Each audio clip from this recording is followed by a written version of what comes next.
नमस्कार साथियों, मेरा नाम है मनीष भारती और आप देख रहे हैं संस्कृति आईएएस यूट्यूब चैनल। साथियों, आज जिस खबर पर हम चर्चा करने वाले हैं वह मिडिल ईस्ट से संबंधित है। मिडिल ईस्ट में एक देश है जिसका नाम है यमन। यमन में एक विद्रोही गुट है जिसका नाम है हुती।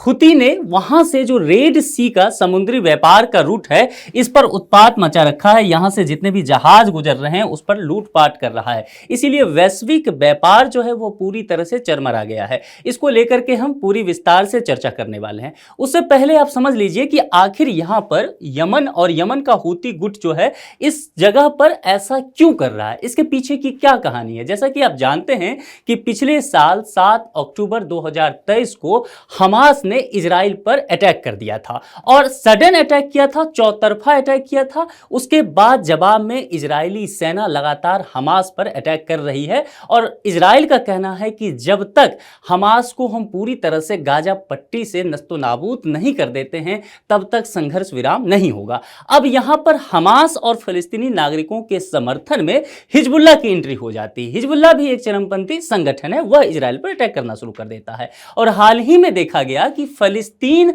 और हमास के समर्थन में अब हुती विद्रोही आ जाते हैं और हुती विद्रोही जो है वह भी इजराइल पर अटैक करना शुरू कर देता है और इसका कहना है कि इस रूट से जो भी जहाज जाएगा इजराइल के लिए वह इस पर अटैक करेगा। यह इजराइल यहां पर पड़ता है। इजराइल और यमन की दूरी देखेंगे तो तकरीबन 2200 किलोमीटर की है। उसके बावजूद भी यहां से हुती जो है यमन से इजराइल पर यहां पर एयर स्ट्राइक करता है। ठीक है, इस मुद्दे पर हम पूरे विस्तार से चर्चा करने वाले हैं। आप बने रहिए। आज का जितना भी न्यूज़पेपर देखेंगे, आप टीवी चैनल देखेंगे, जितने भी वेबसाइट देखेंगे, हर जगह यही खबर जो है प्रमुखता से छाया हुआ है। चूंकि हुती पर अब जो है आक्रमण करना शुरू कर दिया है अमेरिका और इंग्लैंड, ये सामने आ गए हैं। चूंकि इनको इस बात का भय है कि अगर इसी तरह से व्यापारिक व्यवस्था खराब रही तो पूरी दुनिया में वैश्विक संकट आ सकता है, महंगाई बढ़ सकती है। तो अमेरिका क्या इस पर कारगर उपाय कर रहा है हुती विद्रोह से निपटने के लिए, उन सब चीजों पर हम विस्तार से चर्चा करने वाले हैं। पहले प्रमुख बिंदु समझ लीजिए। हुती विद्रोही, जैसा मैंने कहा, यह हमास का समर्थन में यहां पर यह काम कर रहा है, जहाजों को लूटपाट कर रहा है। इजराइल जाने वाली या आने वाली वहां से जितने भी जहाज हैं उसको टारगेट कर रहा है और अब यह इससे आगे बढ़ते हुए किसी भी जहाज के साथ, जो भी वाणिज्यिक जहाज वहां रेड सी से प्रवेश कर रहा है या गुजर रहा है, उस पर यह उपद्रव कर रहा है। ड्रोन और बैलिस्टिक मिसाइलों से वाणिज्यिक जहाजों को इसने निशाना बनाया है। अब जरा समझ लीजिए, बैलिस्टिक मिसाइल और ड्रोन जैसे हथियार इसके पास मौजूद है तो आप समझ सकते हैं हुती संगठन या विद्रोही ग्रुप जो है यह कितना शक्तिशाली हो सकता है, वित्त पोषण के मामले में भी, हथियार के मामले में भी, या इसके जो लड़ाके हैं उसके प्रशिक्षण के मामले में भी।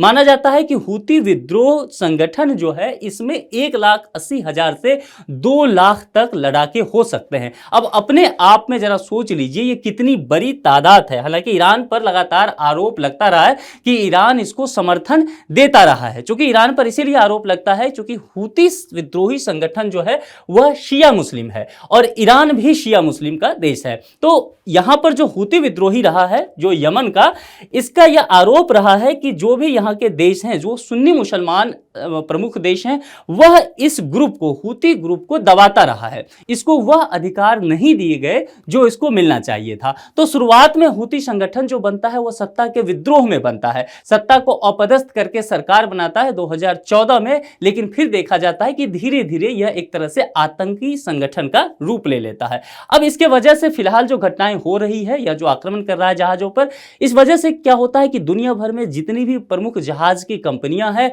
वह उस रूट से अब डाइवर्ट कर रही है। यहां जो गल्फ ऑफ अदन और उसके बाद रेड सी से होते हुए, स्वेज नहर से होते हुए भूमध्य सागर तक व्यापारिक रूट जो दुनिया का है, जहां से तकरीबन 12% व्यापार दुनिया का हुआ करता है, इस रूट से अब जहाज जो है वह डाइवर्ट कर रहा है। तो इस वजह से नए रूट से जा रहा है और समस्याएं इस वजह से उत्पन्न हो रही है। ठीक है, इसके वजह से देखिए कई फेमस कंपनी है जो कि मेडिटेरियन शिपिंग कंपनी है, मेशर्क है, तेल कंपनी, बीपी है, इन सब ने रेड सी से यहां पर डाइवर्ट करना शुरू कर दिया है। अब इसके वजह से क्या होगा, महंगाई बढ़ने की आशंका पूरी दुनिया में हो जाएगी, वैश्विक जो व्यापार का स्ट्रक्चर है वह चरमरा जाएगा, शेयर मार्केट पर इसका बुरा असर पड़ सकता है। और सबसे अहम बात, अगर कोई जहाज मान लीजिए वाणिज्यिक जहाज है, कच्चा माल ढोते हुए यहां से निकलता है तो उसे इस रूट से जाना था, रेड सी के रूट से जाना था, सुएज नहर होते हुए, भूमध्य सागर होते हुए यूरोप, अमेरिका, कनाडा, नीदरलैंड्स तक आगे जाना था।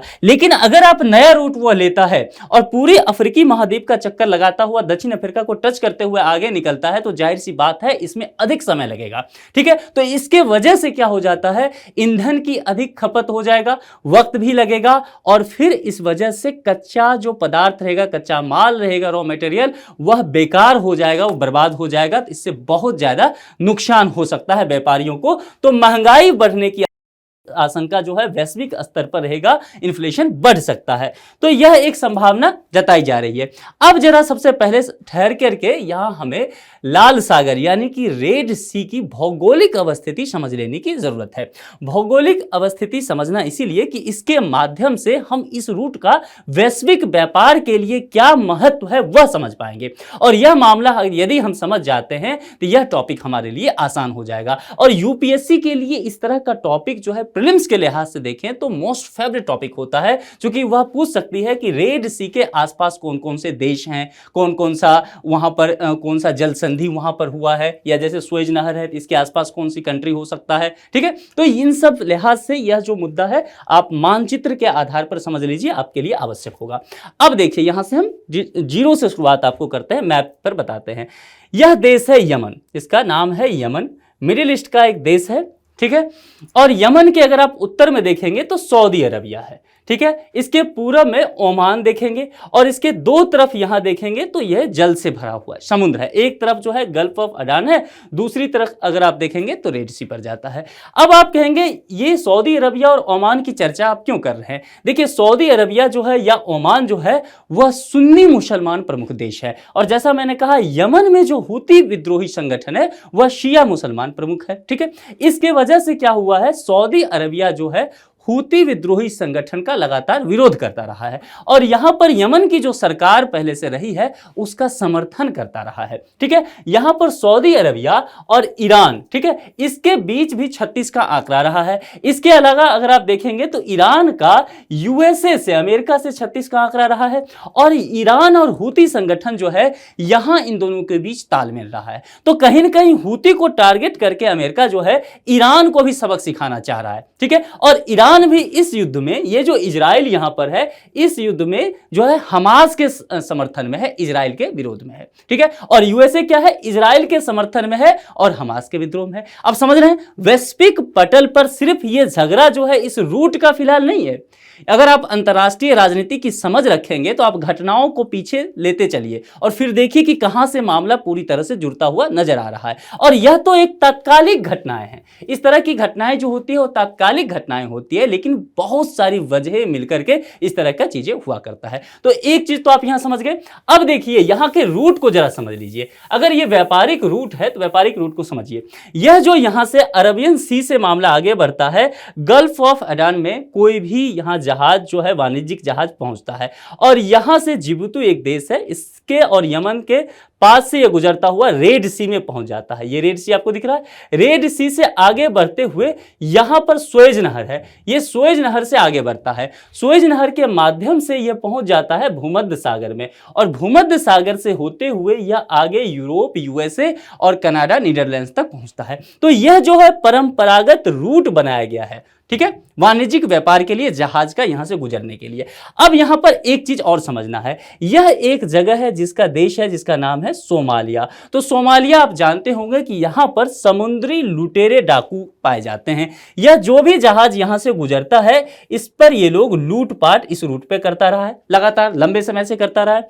अब सोमालिया तो यहां लूटपाट करता ही रहा है, इसके वजह से एक समस्या बनी हुई थी। नया नया देखा गया कि यमन का हूती भी यहां पहुंच गया हमास के समर्थन पे, लूटपाट करने के लिए, विद्रोह करने के लिए। तो इस जगह से क्या हो गया, जितने भी जहाज के कंपनी के मालिक थे ये यहां से डर गए, इनका नुकसान होने लगा। ठीक है, यहां से ये रूट डाइवर्ट करने लगे। यहां से जो ये जा रहे थे ठीक है, ये रूट डाइवर्ट करने लगे और इस वजह से परेशानी होने लगी। रूट डाइवर्ट करके कहां कहां पहुंचे उस पर हम बात करेंगे। अभी मैं आपको एक मैप से दिखाऊंगा तो आप और आसानी से इस चीज को समझ पाएंगे। अब यहां पर देखिए इजराइल कहां पड़ता है, ये जगह इजराइल का पड़ता है, ये कहीं गाजा पट्टी का हिस्सा है। और यहां पर देखेंगे यह अमन है, यहां से हूथी चरमपंथी जो है यह मिसाइल दागता है यहां इजराइल पे। तकरीबन 2200 किलोमीटर की यह दूरी है और यहां से मिसाइल दागा जाता है। ठीक है, अब यहां पर इसके पास इजराइल के पास जो है आयरन डोम है, तो इजराइल ने इसी समय के लिए बना के ये रखा था कि कभी मिसाइल बाहर से आता है तो उसको हम खत्म कर देंगे। तो हूती ने जो यहां पर मिसाइल दागा, इजराइल ने इसे तो खत्म कर दिया है फिलहाल, लेकिन इस रूट पे जो समस्या खड़ी किया है इस वजह से यूएसए हो गया चाहे वह इंग्लैंड हो गया, यह सब अब जो है हूती पर टूट पड़ा है। और उसने क्या किया है, यमन के 4 अलग अलग ठिकानों पर अटैक कर दिया है, मिसाइल से स्ट्राइक किया है उन ठिकानों पर जो ठिकाना हूती विद्रोही संगठन का हुआ करता था। अभी तक यही जानकारी है और इसके खिलाफ कई ऑपरेशन चलाया जा रहा है। कहा जा रहा है कि यूएसए इसको लीड कर रहा है और दुनिया के अलग अलग 10 देश इसके साथ आए, उस पर हम चर्चा अभी आपको करके बताएंगे। अब यहां पर देखिए प्रीलिम्स के लिहाज से आपके लिए महत्वपूर्ण पॉइंट क्या है, ये रेड सी है तो और ये सुएज नहर यहां से निकल रहा है, ये अदन की खाड़ी है, तो ये सब चीज आपके लिए जानकारी के लिहाज से आपके पास होना चाहिए। कौन कौन से कंट्री है इसको समझ लीजिए। इजराइल यहां पर हो गया, जॉर्डन, सऊदी अरबिया हो गया, यमन की चर्चा हमने पहले ही कर लिया, सोमालिया की चर्चा हमने कर लिया, जिबूती मैंने आपको बता दिया, सूडान, इजिप्ट, ये सब चीजें आप पढ़ लीजिए क्योंकि यह आपके लिए जरूरी हो जाएगा। इजराइल की जो यहां अवस्थिति है, इजराइल एक ऐसा देश है जो यहां पर इस्लामिक देशों से घिरा हुआ है, यह लगातार जो है संघर्ष में उलझा हुआ एक देश रहा है और यहीं पर फिलहाल जो है लंबे समय से हमास के साथ संघर्ष चल रहा है, जो कि अन्य संघर्ष जो यहां पर देखा जा रहा है उसका भी कारण बनता हुआ नजर आ रहा है। चलिए आगे बढ़ते हैं। जैसा कि मैंने कहा यह रूट जो है वह यूरोप हो गया, चाहे अफ्रीका हो गया, चाहे एशिया हो गया, ऑस्ट्रेलिया हो गया, यह व्यापारिक रूट है। इन सभी देशों का हित इस व्यापारिक रूट रेड सी से जुड़ा हुआ है और यह दुनिया का सबसे अधिक यात्रा करने वाले जल मार्गों में से एक रहा है। वैश्विक व्यापार के लिहाज से देखेंगे तो तकरीबन 12% व्यापार जो है इसी मार्ग से होकर के गुजरता है। यह मार्ग जो है बीते कुछ महीनों में रेड सी से लगभग 200 अरब डॉलर का व्यापार डाइवर्ट हो गया है। 200 अरब डॉलर की बात की जा रही है वैश्विक स्तर पर। अब जरा समझ सकते हैं जो इस रूट से अदन की खाड़ी होते हुए, रेड सी होते हुए, सुएज नहर होते हुए, भूमध्य सागर होते हुए यह मामला आगे बढ़ना था, वह जो है डाइवर्ट हो गया। और वह डाइवर्ट कहां से होता है तो यहां से देखिए, ये सीधे जाना था इस रूट से, लेकिन इस रूट पे यहीं पर उपद्रव हो रहा है। तो ये केप ऑफ गुड होप जो कि साउथ अफ्रीका में पड़ता है, यहां से ये डाइवर्ट होकर यूएसए, कनाडा होते हुए फिर नीदरलैंड और यूरोप तक पहुंचता है। तो ये अपने आप में एक बहुत बड़ा रूट हो जाता है। समय भी ज्यादा लगेगा, ईंधन भी लगेगा, खर्च बढ़ जाएगा, तो क्या होगा, ओवरऑल इस पे इन्फ्लेशन पर इसका प्रभाव पड़ेगा, वैश्विक महंगाई बढ़ सकता है इस रूट के वजह से। इसीलिए यह रूट किसी भी लिहाज से बेहतर नहीं है और इस रूट को सुचारू से चलाना ही होगा। इसीलिए यहां पर अब कंट्रोल चाह रहा है यूएसए करे कि वह कंट्रोल कर ले और हूती को किसी तरह से नियंत्रण में ले आए ताकि उस रूट पर फिर से वह काम करवा सके। अब यह कुछ तस्वीर आपको दिख रहा होगा। अभी कुछ दिन पहले ही क्या हुआ था, जापान के एक जहाज को, एक शिप को ये हूती के जो विद्रोही हैं वो हाईजैक कर लेता है। ठीक है, वहां के लोगों को भी बंधक बना लेता है, भारत से संबंधित भी कुछ लोग रहते हैं। देखिए यह जहाज जो है रेड सी में जा रहा होता है, हेलीकॉप्टर के माध्यम से ये जो विद्रोही है वह इस जहाज के ऊपर पहुंचता है। अब जरा सोच सकते हैं कि इसके पास कितने संसाधन है, इस संगठन के पास। मैंने ऐसा ही नहीं कहा कि 2 लाख की सेना इसके पास। अब सोचिए किसी देश के पास इतनी मिलिट्री नहीं होती है, इतना इसके पास विद्रोही है, तो अपने आप में बहुत ताकतवर ये लोग हैं। इसके पास देखिए हेलीकॉप्टर और इसके माध्यम से तकरीबन 10 से अधिक लड़ाके हैं, 10 के करीब, जो कि सीधा वह हेलीकॉप्टर के माध्यम से जहाज के ऊपर ही, शिप के ऊपर उतर जाता है और इसको पूरी तरह से हाईजैक कर लेता है, सबको बंधक बना लेता है। तो स्थिति यहां पर बहुत विकट हो गया था। अब जरा हूती विद्रोही संगठन के बारे में हम समझ लेते हैं। हमने रेड सी का महत्व देख लिया, व्यापारिक रूट को समझ लिया। अब हूती विद्रोही को जरा विस्तार से देखते हैं, इसके गठन वगैरह को देखिए। वर्ष 1990 के दशक में हुसैन बदरुद्दीन अल हूती, यही इसका संस्थापक रहा, इसी के नाम पर इस संगठन का नाम पड़ता है। अब यह संगठन बना क्यों था? देखिए उस वक्त जो था, ऐसा माना जा रहा था कि यमन में लंबे समय से एक ही पार्टी सरकार में थी और उस पर लगातार भ्रष्टाचार का आरोप था। भ्रष्टाचार का आरोप तो था ही, साथ ही वह जो सरकार थी वह सऊदी अरबिया समर्थित सरकार मानी जाती थी। ईरान का यहां एंगल जुलता है। ईरान नहीं चाहता था कि सऊदी सऊदी अरबिया के समर्थन में जो सरकार है वह यमन में राज करे। इसीलिए हूती संगठन को, हूती विद्रोहियों को वह वित्त पोषण करता रहा। ऐसा आरोप रहा है ईरान पर, अमेरिका ने लगाया है, दुनिया भर ने लगाया है कि वह वित्त पोषण करता रहा है, ट्रेनिंग देता रहा है और आधुनिक हथियार भी हूती विद्रोहियों को सप्लाई करता रहा है, ताकि यहां पर इसके जो राष्ट्रपति था अब्दुल्ला शाहेल उस समय के, उसको अपदस्थ करके सरकार बना सके। इस समूह का आधिकारिक नाम जो है अंसार अल्लाह है, जिसका अर्थ होता है ईश्वर के समर्थक। ठीक है, अब यहां से जैसा मैंने पहले ही बताया कि शिया मुसलमान का एंगल जुड़ता है, जो कि ईरान से आकर के जुड़ जाता है। इस संगठन ने विद्रोही सेना के रूप में यमन की सेना से कई बार युद्ध किया और 2014 में तो यमन की राजधानी है साना, उस पर अधिकार भी कर लिया और वहां जो सरकार थी उसको अपदस्थ करते हुए अपनी सरकार भी बना ली। अब ये इस युद्ध के दौरान जैसा मैंने कहा ईरान पर लगातार आरोप लगता रहा है कि बिना ईरान के मदद से हूती विद्रोही, ये जो चरमपंथी संगठन है, यह पूरी सरकार को अपदस्थ नहीं कर सकता था। अब यहां के जो राष्ट्रपति हैं ये शरण लेने के लिए सऊदी अरबिया भाग जाते हैं कि मुझे शरण दो, नहीं तो ये लोग मुझे मार डालेंगे, हूती विद्रोही के बारे में। अब देखिए यहां पर मामला तो हमने देख लिया हूती विद्रोही का कि हाँ ये हमास का समर्थक है, फलस्तीनी लोगों के समर्थन में इजराइल का ये विरोध कर रहा है और इस वजह से ये सारे घटनाओं को अंजाम दे रहा है, जहाजों को लूट रहा है। अब जरा लेकिन देखिए क्या ये लूटपाट लंबे समय तक चलने तो नहीं दिया जाएगा? जाहिर सी बात है, पूरी वैश्विक व्यवस्था ही यहां पर चरमरा गई है व्यापार की। इस वजह से हूती विद्रोही लोगों को कंट्रोल करना आवश्यक है। तो इस हमले को कैसे रोका जाए? इस हमले को रोकने के लिए जाहिर सी बात है यूएसए आगे आता है, ब्रिटेन आगे आता है और जैसा मैंने बताया कि यमन में हूती संगठन जो है उसके 4 अलग अलग ठिकानों पर जो है एयर स्ट्राइक किया जाता है, मिसाइल दागा जाता है। अभी तक कम से कम यही जानकारी है। एक ऑपरेशन चलाया जाता है इसको लेकर के, उस ऑपरेशन का नाम है ऑपरेशन प्रोस्पेरिटी गार्जियन। इस ऑपरेशन के तहत अभी लीड जो है यूएसए कर रहा है, लेकिन कहा जा रहा है कि 10 अलग अलग देशों को यह इस ऑपरेशन के साथ जोड़ रहा है, जिसमें यूएसए भी शामिल है, ब्रिटेन शामिल है, स्पेन शामिल है, कनाडा शामिल है, ऑस्ट्रेलिया शामिल है, उसके बाद कई बहरीन शामिल है। इस तरह के कई देश जो हैं साथ आए हैं और उम्मीद की जा रही है कि कई और कंट्री भी इससे जुड़ सकता है इस ऑपरेशन से, ताकि हूती विद्रोहियों पर लगाम लगाया जा सके। ठीक है, अमेरिका और ब्रिटेन की सेना फिलहाल यहां पर एक्टिव हो गई। अब भारत का क्या हित जुड़ा हुआ है? देखिए जैसा मैंने कहा कि वैश्विक बाजार का 12% व्यापार जो है वह रेड सी से होकर के गुजरता है, उसे सुएज नहर से होकर के गुजरना होता है, अदन की खाड़ी से होकर के गुजरना होता है, इसलिए भारत का व्यापार भी वहां से जुड़ा हुआ है।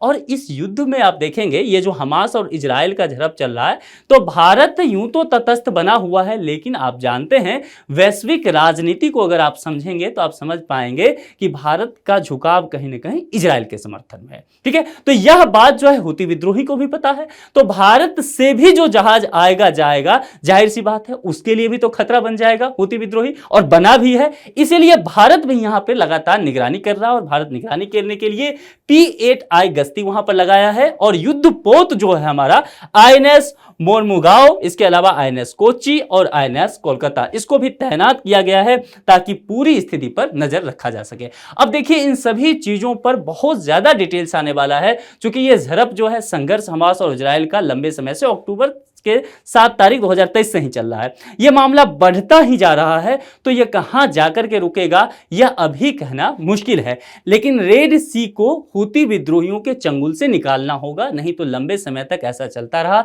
तो वैश्विक व्यापार पर बहुत बुरा प्रभाव पड़ने वाला है। अगर इस तरह से निकाल लेते हैं तो नेविगेशन का जो मामला है, नेविगेशन की स्वतंत्रता का मामला जो है समुद्र में, वह बना रह जाएगा और मिडिल ईस्ट, इस क्षेत्र की जो सुरक्षा है, समृद्धि है, वह लगातार बढ़ेगी और समुद्री व्यापार जो है उसमें तरक्की हो पाएगा, वह सुचारू रूप से संचालित हो पाएगा। इस टॉपिक पर अब एक प्रश्न है, संभावित प्रश्न जो है वह प्रीलिम्स के स्तर का है और आप जानते हैं मैं प्रश्न का जवाब नहीं दिया करता हूं। प्रश्न जो है इसी टॉपिक से संबंधित है, आपको देना है प्रश्न। देखिए हाल ही में समाचार पत्रों में हूती समुदाय किस देश से संबंधित रहा है?